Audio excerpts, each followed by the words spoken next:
नमस्कार मित्रांनो, S class एज्युकेशनमध्ये तुम्हा सगळ्यांचं मनापासून स्वागत आहे. मित्रांनो, तुम्ही रिसेंटली ऐकलं असेल की इयत्ता 10वी बोर्ड परीक्षेमध्ये बेस्ट ऑफ 5 हा रूल आहे. याचा अर्थ नेमका काय आहे? याचं महत्त्व काय आहे? आणि तुम्हाला माहिती आहे का, या बेस्ट ऑफ 5 मुळे आपले पर्सेंटेज वाढतात.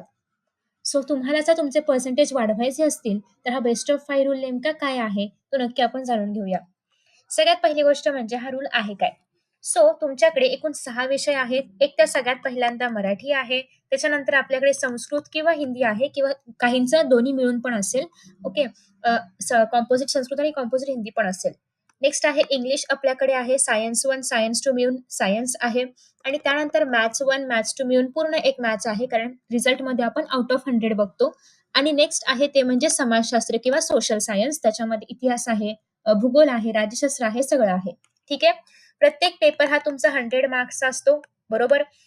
आता रिटन पेपर 80 आणि आपलं जे ओरल जे काही इंटरनल वगैरे आहे सगळं मिळून एकूण 100 मार्क्स असतं. सो आपण 100च या ठिकाणी कन्सिडर करतोय. सो प्रत्येक पेपर हा तुमचा 100 मार्क्सचा असणार आहे. मग आता तुमच्याकडे एकूण बघा किती पेपर आहेत? 6 पेपर आहेत आणि तुमचा जो काही बोर्डाचा रिझल्ट येतो तर तो आउट ऑफ 500 असतो. ठीक आहे. म्हणजे याचा अर्थ या 6 विषयांपैकी असा कुठलातरी एक विषय ज्याच्यामध्ये सगळ्यात कमी मार्क्स आहेत, तो आपल्या पर्सेंटेजमध्ये पकडलाच जात नाही. म्हणजेच काय? फॉर एक्झाम्पल तुम्हाला मराठीमध्ये 80 मार्क आहेत. तुम्हाला संस्कृत, हिंदी किंवा दोघांच्या कॉम्बोमध्ये साधारणतः 90 मार्क आहेत. इंग्लिशमध्ये साधारणतः 85 मार्क आहेत. सायन्समध्ये आपण अझ्युम करूया की तुम्हाला 85 मार्क्स आहेत किंवा 87 घ्या. ठीक आहे. मॅथ्समध्ये अझ्युम करूया की 75 मार्क्स आहेत आणि सोशल सायन्समध्ये साधारणतः 93 मार्क्स आहेत, असं आपण अझ्युम करूया. आता या सगळ्यापैकी सगळ्यात कमी मार्क्स कुठल्या विषयाला आहेत? मॅथ्स विषयाला आहेत. सो जेव्हा तुमची टक्केवारी पकडली जाणार, तेव्हा मॅथ्सला कन्सिडर न करता फक्त हे जे विषय आहेत, उरलेले 5 विषय त्यांचीच फक्त टक्केवारी पकडली जाणार. बरोबर? म्हणजेच इथे मॅथ्सला कन्सिडर केलं जाणार नाही. मी एक कमेंट रिसेंटली वाचली होती. त्याच्यामध्ये असं होतं, की मॅथ्स आणि सायन्स यांना कन्सिडर करणं कंपल्सरी असतं का? तर नाही. मॅथ्स असू दे किंवा सायन्स असू दे, ज्याही विषयामध्ये कमी मार्क्स असतील, लोवेस्ट स्कोर असेल, त्या विषयाला टक्केवारीमध्ये कन्सिडर केलं जात नाही. मॅथ्स कंपल्सरी आहे का? सायन्स कंपल्सरी आहे का? हा प्रश्नच नाहीये. कुठलाही विषय ज्याच्यामध्ये कमी मार्क्स आहेत, सगळ्यात कमी मार्क्स आहेत, तो विषय कन्सिडर नाही केला जात. म्हणजे याचा अर्थ जे तुमचे टॉप 5 सब्जेक्ट्स आहेत, ज्याच्यामध्ये तुम्हाला एकदम बेस्ट स्कोर आहे, तेच विषय फक्त तुमच्या रिझल्टमध्ये पकडले जातात. आणि याच्यामुळे अर्थात मॅथ्स पकडलाच गेला नाही आणि जे हायेस्ट विषय आहेत किंवा हायेस्ट मार्क्सवाले विषय आहेत, तेच पकडले गेल्यामुळे अर्थातच मॅथ्समुळे जी काही टक्केवारी कमी होणार होती, ती न होता जी तुमची बेस्ट टक्केवारी असेल, तीच तुम्हाला मिळणार आहे. ठीक आहे. रिझल्टमध्ये मॅथ्सचे मार्क्स असणारच. काही कॉलेजेसमध्ये ॲडमिशन घेताना मात्र अशा काही कंडिशन्स असू शकतात, की तुम्हाला सायन्सलाच ॲडमिशन घ्यायचं आहे, तर त्या कॉलेजच्या कंडिशन असू शकतात, की तुम्हाला ॲडमिशन घेताना मॅथ्सला, सायन्सला एवढे पाहिजेत वगैरे असं असू शकतं. प्रत्येक कॉलेजला असं नसतं. पण जर तुम्ही बाहेरून ॲडमिशन घेताय किंवा असं काही मेरिट वगैरे लागत असेल, तर त्या काही पर्टिक्युलर कॉलेजचा नियम असा असू शकतो. पण बोर्डाच्या रिझल्टमध्ये कुठलाही विषय कंपल्सरी नाहीये. ज्याही विषयामध्ये टॉप 5 बेस्ट स्कोर असेल, ते विषय कन्सिडर केले जातात. त्याचं इम्पोर्टन्स सगळ्यांना कळलं असेल. आपले पर्सेंटेज त्याच्यामुळे वाढतायत आणि जो लोवेस्ट स्कोरवाला विषय असेल, तर तो इथे कन्सिडर नाही केला जात.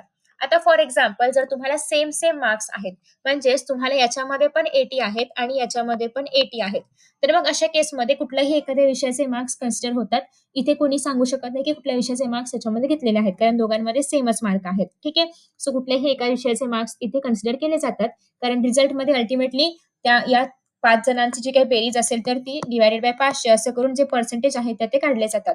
कुठले विषय कन्सिडर केलेले आहेत, कुठलं नाही केलंय, हे त्या रिझल्टमध्ये कुठेही सांगितलेलं नसतं. अजून एक गोष्ट आहे, की ज्या लोकांची एलिमेंटरी आणि इंटरमिडिएट दोन्ही एक्झाम झालेल्या आहेत ड्रॉइंगच्या. ठीक आहे. ड्रॉइंगच्या ज्या लोकांच्या दोन्ही एक्झाम झालेल्या आहेत, सो तुम्हाला ए ग्रेड आहे का, बी ग्रेड आहे का, सी ग्रेड आहे, याच्या अकॉर्डिंग तुम्हाला टक्केवारीमध्ये इन्क्रिमेंट मिळतं.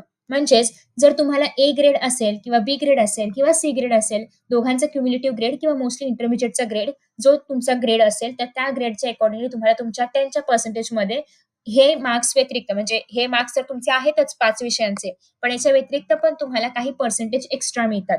इव्हन तुम्ही जर स्टेट लेव्हल किंवा नॅशनल लेव्हल स्पोर्ट्समध्ये असाल, कुठलाही स्पोर्ट असू दे, तर त्याचेही मार्क्स तुम्हाला तुमच्या बोर्डाच्या टक्केवारीमध्ये मिळतात.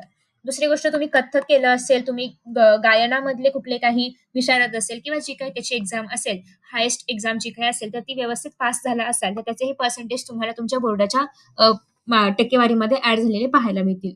तर अशा पद्धतीने या सगळ्या गोष्टींचा विचार करूनच तुमचा बोर्डाचा रिझल्ट बनवला जातो. सो तुमच्या काही एक्स्ट्रा करिक्युलर ॲक्टिव्हिटीज असतील, तुम्ही जर काही त्याच्यामध्ये छान असं सर्टिफिकेट्स मिळवले आहेत, मेडल्स मिळवले आहेत, ट्रॉफीज मिळवलेले असतील आणि नॅशनल लेव्हल किंवा स्टेट लेव्हलचे गेम्स असतील. काही ठिकाणी तुम्ही कॉलेजेसमध्ये किंवा स्कूल्समध्ये हे विचारून पाहू शकता आणि त्या अकॉर्डिंगली तुम्हाला त्याचे सर्टिफिकेट्स वगैरे सबमिट करायचे असतात. हे तुम्हाला सांगितलं जातं एक्झामच्या रिझल्टच्या वेळेस किंवा त्याच्या आधी जेव्हा तुम्ही आता फॉर्म वगैरे भरला असेल, तर या ह्याच्यामध्ये तुम्हाला सांगितलं असेल, की तुमचं काही सर्टिफिकेट्स असतील, असं काही असेल तर अपलोड करा, जेणेकरून तुम्हाला त्याचे पण मार्क्स मिळतील.